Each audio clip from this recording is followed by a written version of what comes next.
పెద్దపల్లి జిల్లా గోదావరి ఖని గాంధీ చౌరస్తాలో పట్టణ కాంగ్రెస్ పార్టీ ఆధ్వర్యంలో దివంగత కాంగ్రెస్ నేత ఉమ్మడి ఆంధ్రప్రదేశ్ మాజీ స్పీకర్ తుద్దిల శ్రీపాదరావు 25వ వర్ధంతి కార్యక్రమాన్ని నిర్వహించారు. ఈ కార్యక్రమానికి ముఖ్య అతిథులుగా Ramagundam MLA Makkhan Singh Raj Thakur, mayor Anil Kumar, Chennur MLA Vivek Venkataswamy, Bellampalli MLA Vinod Venkataswamy, Peddapalli Congress party parliament అభ్యర్థి వంశీకృష్ణ హాజరయ్యారు. ఈ సందర్భంగా శ్రీపాదరావు చిత్రపటానికి పూలమాలలు వేసి ఘన నివాళులు అర్పించారు. అనంతరం ముఖ్య అతిథుల చేతుల మీదుగా అన్నదాన కార్యక్రమాన్ని ప్రారంభించారు.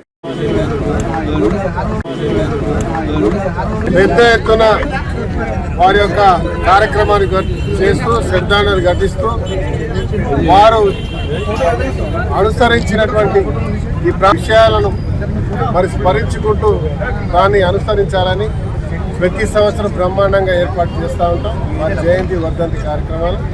దాంట్లో భాగంగా ఈరోజు మా కాంగ్రెస్ పార్టీ అధ్యక్షులు రాజేష్ గారు, శ్రీనివాస్ గారు, ఇతర అందరు నాయకులు కలిసి మధ్యాహ్న భోజనం కార్యక్రమం కూడా పెట్టడం జరిగింది. దీనికి మరి పెద్దలు గౌరవనీయులు మాజీ పార్లమెంట్ సభ్యులు, చెన్నూరు శాసనసభ్యులు వివేకన్న గారు, అదే మాదిరిగా బెల్లంపల్లి శాసనసభ్యులు వినోదన్న గారు, మా కాబోయే ఎంపీ సోదరుడు యువ నాయకులు వంశీ గారు, అనేక మంది అగ్రనాయకులు, కార్పొరేటర్లు, నియోజకవర్గ సమితి నాయకులుగా పాల్గొని ఈరోజు పార్లమెంట్ ఎన్నికలు జరుగుతాయి. పార్లమెంట్ ఎన్నికల్లో రామగుండంలో ప్రతి ఒక్క సింగరేణి కార్మికుడు, కాంట్రాక్ట్ కార్మికులు, వ్యాపార వర్గాల వారు ప్రతి ఒక్కరు కూడా ఈ ప్రభుత్వం చేస్తున్నటువంటి సంక్షేమాన్ని పూర్తి విశ్వాసంతో మా యువ నాయకుడు వంశీ బాబును అలా శ్రీపాదరావు గారి అభిమానులు కావచ్చు, శ్రీధర్బాబు గారి అభిమానులు కావచ్చు, ఈ ప్రాంతంలో ప్రతి ఒక్కరు కూడా వెంకటస్వామికి దివంగత నేత వెంకటస్వామి గారి అభిమానులు అందరూ కలిసి ఇలా రాజ్ ఠాకూర్ని ఏ రకంగా అయితే ఆదరించి అభిమానించి పెద్ద ఎత్తున ఓట్లు వేసినారో దానికి మించి ఓట్లేసి గెలిపించడం ఖచ్చితంగా మీ మీద, ఈ ప్రభుత్వం మీద నమ్మకం ఉంది అని ఈ ప్రాంత ప్రజలు అంటా ఉన్నారు. మీడియా మిత్రులందరూ కూడా పూర్తి స్థాయిలో సహకరించాలి. నిన్న మొన్నటి వరకు ఈ రోజు వరకు కూడా ఈ ప్రాంత కార్మికులు నిర్లక్ష్యం చేసి కార్మికుడిగా ఉండి కార్మికుడి యొక్క అండదండలతో మరి రాజకీయ నాయకుడై మంత్రి అయి ఏ ఒక్క సమస్య వచ్చినా కూడా పట్టించుకోకుండా ఇలా మళ్ళీ ఎన్నికలు వస్తే పార్లమెంట్ పోటీ చేస్తున్నాం కదా అని చెప్పి ఇద్దరు గురు శిష్యులు, ఒకరు కమలా హాసన్, ఒకరు జమినీ గణేష్. జమినీ గణేష్ అంటే మొత్తం అవార్డు వచ్చినట్టు. ఆ జమినీ గణేష్ అని ఈశ్వర్ అనే వ్యక్తి, మరి కమలా హాసన్ ఇలా ఇక్కడ మొన్న ఈ ప్రాంత ప్రజలను మోసం చేసిన వ్యక్తి మరి ప్రజల ముందుకు వస్తూ ఉంటే ఇలా కార్మిక వర్గం అంతా కూడా మొన్న తిరగబడ్డటువంటి వ్యవస్థను మీరు చూస్తారు. నాకు పూర్తి విశ్వాసం ఉంది. కార్మిక బంధువులారా ఒక్కసారి ఆలోచించండి.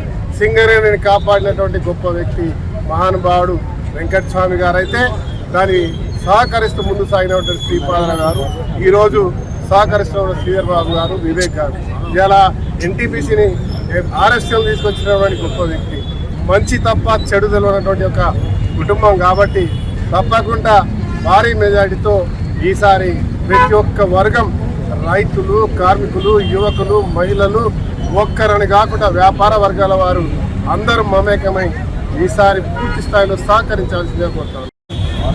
ఎమ్మెల్యే గారు రాజ్ ఠాకూర్ గారి ఆధ్వర్యంలో వివేక్ గారితో సహా, వినోద్ గారితో సహా ఇక్కడికి వచ్చిన పెద్దలందరికీ, రాజేష్ గారికి అందరికీ హృదయపూర్వక నమస్కారాలు.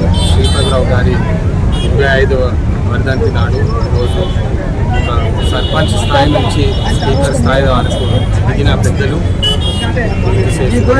శ్రీపాదరావు గారు చేసిన అనేక పనులు గుర్తు చేసుకొని వారిని స్ఫూర్తిలాగా తీసుకొని ఎట్లయితే శ్రీధర్బాబు గారు ఆయన ఆశీస్సులతోటి ఈ ప్రాంతం మొత్తానికి, కార్మికులకు ప్రాంతం మొత్తానికి మంచి చేస్తున్నారో, ఇప్పుడే రాజ్ ఠాకూర్ గారు చెప్పినట్టు పెద్దలు కీర్తిశేషులు కాక వెంకటస్వామి గారు కూడా కార్మికులకు ఎంతో కృషి చేసినారు.